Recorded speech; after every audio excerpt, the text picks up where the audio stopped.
بسم اللہ الرحمن الرحیم۔ السلام علیکم viewers, hello friends, Ubaid birds channel میں آپ لوگوں کا خوش آمدید۔ امید کرتا ہوں دوستوں آپ سب خیریت سے ہوں گے، اللہ آپ کو صحت تندرستی دے، اپنے حفظ و امان میں رکھے۔ تو آج کی ویڈیو بنا رہا ہوں، ایک بھائی کی کمنٹس تھی میرے پاس، رتنا ویر میرے خیال سے ان کا نام ہے، اگر نام غلط لے رہا ہوں تو معذرت میرے بھائی۔ رتنا ویر تو پوچھتے ہیں کہ حبیب بھائی کبوتر کی بڑی بغل کے بارے میں ہمیں کچھ بتائیں۔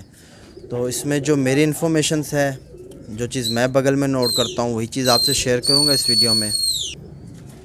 تو ماشاءاللہ دوستوں، اس سے پہلے میں آپ کو شوق کراؤں گا اس کبوتر کا، اور یہ بہت ہی شاندار نایاب کبوتر ہے میرا۔ تو آپ اس چیز کو نوٹ کرو، ایسے کبوتر اگر آپ کے پاس ہیں آپ ان کو ضائع نہ کرو، آپ ان کو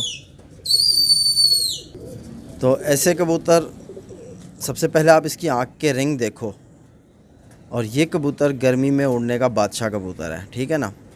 تو اس کے رنگ آپ دیکھ سکتے ہو کس قدر مضبوط رنگ ہیں، پکے رنگ ہیں اس کے۔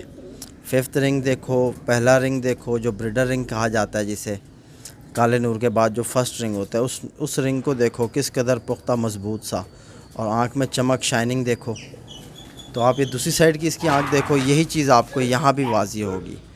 تو اس طرح کے پکے رنگ والے کبوتر اگر آپ جوڑے میں ڈالو گے تو انشاءاللہ ان کے بچے سخت موسم میں بھی آپ کو بہت اچھی پرواز دکھائیں گے اور بہت اچھی پرفارمنس کریں گے، ٹھیک ہے۔ تو رتنویر بھائی، میں آپ کو بتا رہا تھا کہ آپ بغل کو نوٹ کرو کہ بغل کس قدر اس کی کبوتر کی بڑی ہے۔ اکثر بھائی جو ہیں اس سائز کو بڑا سمجھتے ہیں کہ یار بغل اس طرح لینتھی ہونی چاہیے، ٹھیک ہے۔ اس طرح لینتھی ہونے کے ساتھ ساتھ بغل جو ہے، بغل کا فنکشن جو ہوتا ہے نا، وہ جب آپ کبوتر کا کندہ دیکھو نا، میں یہ کندہ اس کا اب کھولنے لگا ہوں، تو میں جب کندہ کھولوں گا تو یہ بغل کے جو پر ہیں اس کے، یہ پیٹھ پہ گھومتے ہیں۔ تو یہ چیز نوٹ کی جاتی ہے کیونکہ کبوتر دوران پرواز اگر یہاں اس کے گیپ بنے گا تو یہاں سے ہوا خارج ہو جائے گی، ٹھیک ہے نا۔ تو کبوتر کو ہوا نہ خارج ہو، اس وجہ سے بغل جو ہے پیٹھ پہ چڑھنی چاہیے، بغل کا فنکشن پیٹھ پہ آنا چاہیے، جو میں بڑی بغل کا کہتا ہوں۔ اس چیز کو میں بڑی بغل سمجھتا ہوں، اور یہی چیز میں آپ کو بھی کہتا ہوں کہ اسی چیز کو دیکھو، لے کر چلو آپ کبوتروں میں۔ دیکھو میں بالکل اسٹریٹ کندہ کھول رہا ہوں، یہ نہیں کہ میں کندے کو پیچھے دھکیل رہا ہوں یا آگے کھینچ رہا ہوں، نہیں، میں نے بالکل اسٹریٹ کندہ کھولنا ہے۔ دیکھو اسٹریٹ کندہ کھولا میں نے، اور پیٹھ کے جو پر کے فنکشن ہے یہ یہاں آپ دیکھو کہ کس قدر پیٹھ کو کور کرتے ہیں۔ تو یہ ایک مین چیز ہے، ٹھیک ہے نا۔ اس چیز کو بڑی بغل کہا جاتا ہے۔ اور کبوتر میں میگنیٹک پاور جو ہے یہ بہت زیادہ ہونی چاہیے۔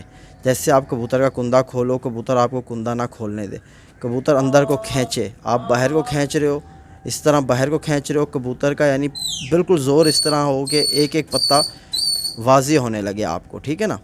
تو یعنی وہ کبوتر ایک بہت اچھا کبوتر ہوتا ہے، گرمی کا بہت شاندار پروازی۔ اور کبوتر یہاں سے جو ہے نا، اس چیز سے زیادہ موٹا نہیں ہونا چاہیے کبوتر، یہاں کم ہو۔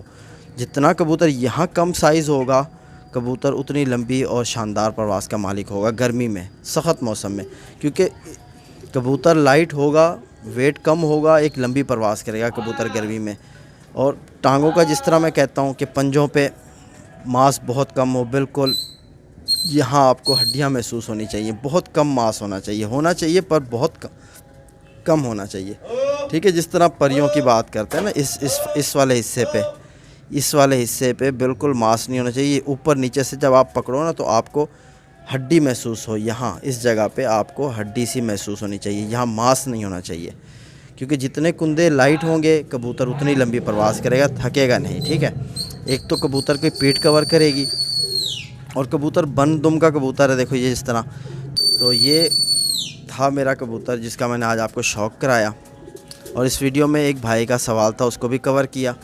تو رتنویر بھائی، امید کرتا ہوں آپ کو سمجھ آ گئی ہوگی کہ بغل کس طرح چیک کرنی ہے کبوتر کی، ٹھیک ہے۔ اور کبوتر جو ہے نا، اچھا کبوتر مسلسل آپ کے ہاتھ میں، اب دیکھو نا 5-6 منٹ سے میں اسے پکڑ کے بیٹھا ہوں، تو مسلسل کبوتر حرکت میں ہی ہے۔ کبوتر کو مسلسل حرکت میں رہنا چاہیے، وہ ایک کبوتر بہت اچھا کبوتر ہوتا ہے، اس سے آپ بریڈ لو، انشاءاللہ آپ کو اس کے بچے جو ہے بہت شاندار پرواز دیں گے۔ اب یہ کبوتر کا ایک بچے کا میں آپ کو شوق کراتا ہوں۔ تو ماشاءاللہ جس کبوتر کا آپ کو شوق کرایا اور جس کبوتر میں آپ کو پوائنٹ بتائی، یہ اسی کبوتر کا بچہ ہے، اور یہ فیمیل ہے، ٹھیک ہے نا۔ تو اس فیمیل میں بھی وہی چیز ہے، وہی خاصیت ہے، مسلسل حرکت کرے گی، یعنی ہاتھ سے نکلنے کی کوشش کرے گی، زور مارتی رہے گی. تو اس کی بھی آپ بغل نوٹ کرو. تو یہی کندہ جس طرح اگر آپ دیکھ رہے تھے اس کبوتر میں، تو یہ بھی اسی کبوتر میں بھی یہی چیز آپ کو نظر آئے گی. دیکھو بغل پیٹھ کو کور کر رہی ہے اور یہ 8ویں کلی کا بچہ ہے. ٹھیک ہے، تو دیکھ سکتے ہو ماشاءاللہ کندے کی لینتھ دیکھو، اور کبوتر کا پر دیکھو کس طرح شاندار تیلے ہیں اس کے.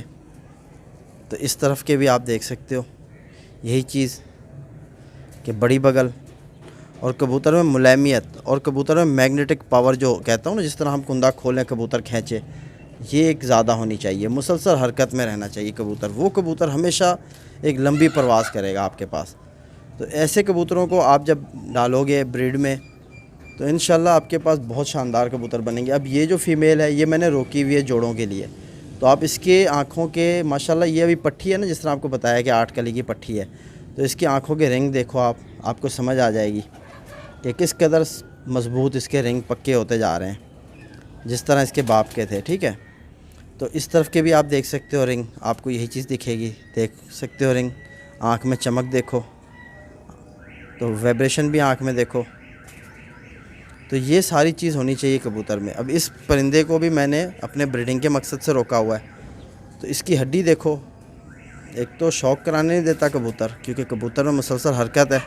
یہ سائز جو بتا رہا تھا آپ کو، یعنی یہاں سے اور یہ نیچے ہڈی تک، یہاں کبوتر کا سائز ذرا کم ہو نا، وہ کبوتر لمبی پرواز کرتا ہے گرمی میں. اور کبوتر کی جو یہ گردن ہے، یہاں بھی مطلب گردن بھی پتلی ہونی چاہیے. ٹھیک ہے، نوک پتلی ہو، گردن پتلی ہو، اور پلک اس کی بالکل باریک ہو. ٹھیک ہے، وہ کبوتر. اور یہ ہڈی بالکل سٹریٹ ہونی چاہیے. یہ ساری چیزیں دیکھ کے چلو، انشاءاللہ کبوتر آپ کے پاس گرمی میں اڑنے والے بنیں گے اور سخت موسم میں بنیں گے. اس موسم میں یعنی جیسے ابھی نومبر دسمبر چل رہا ہے، اس موسم میں تو ہر پرندہ پرفارم کر جاتا ہے، اچھی سے اچھی پرفارم کر جاتا ہے. لیکن اصل امتحان ہوتا ہے کبوتر کا مئی جون جولائی میں. تو اس موسم میں جو کبوتر پرواز کرے گا، وہ کبوتر میں لائٹ ویٹ ہونا چاہیے اور مسلسل حرکت کرتا ہوا پرندہ ہو، اور کبوتر میں ملائمیت زیادہ ہو. جس طرح آپ یہاں سے کبوتر کو پکڑو نا ہاتھ میں، تو کبوتر آپ کے ہاتھ سے سلپ کرتا ہوا ایسے نکلے، جیسے یہ دیکھو یہ نکلتا جا رہا ہے. تو یہ ایک چیز کبوتر میں ہونی چاہیے. جو کبوتر آپ کے ہاتھ میں آپ نے پکڑا اور وہ سہم گیا، وہ کبوتر کبھی بھی باز بیری کا شکار ہوگا تو ویسا کبوتر گھر نہیں واپس آئے گا. وہ ڈر خوف سے کہیں نہ کہیں گر جائے گا. اس طرح کا کبوتر جو اپنے آپ کو مسلسل چھڑانے کی کوشش کرتا ہے، یہ کبوتر اکثر زخمی ہو کے بھی گھر بیٹھ جاتے ہیں، اور جتنا سخت موسم پڑے تب بھی گھر بیٹھتے ہیں. تو پنجے بھی ماشاءاللہ آپ نے دیکھ لیے. پریل ہونا چاہیے کبوتر، بالکل اتنے پر ہوں اس کے جسم پہ، ماس کم ہو پر زیادہ ہو. اب اس کے جسم کا آپ کو یہ سائز بتایا نا بہت کم ہے، لیکن اس کے آپ پر دیکھو کتنے زیادہ ہے جسم پہ. آپ کو اس کا ماس نظر نہیں آئے گا، جتنا بھی آپ کھینچو گے پر ہی پر دکھے گا. تو یہ ایسے کبوتر آپ بناؤ، انشاءاللہ اس کے رزلٹ آپ کو بہت اچھے ملیں گے. اور اسی ویڈیو کے ساتھ اپنے بھائی حبیب کو اجازت دو، انشاءاللہ پھر ملتے ہیں نیکسٹ ویڈیو میں. تب تک کے لیے اللہ حافظ.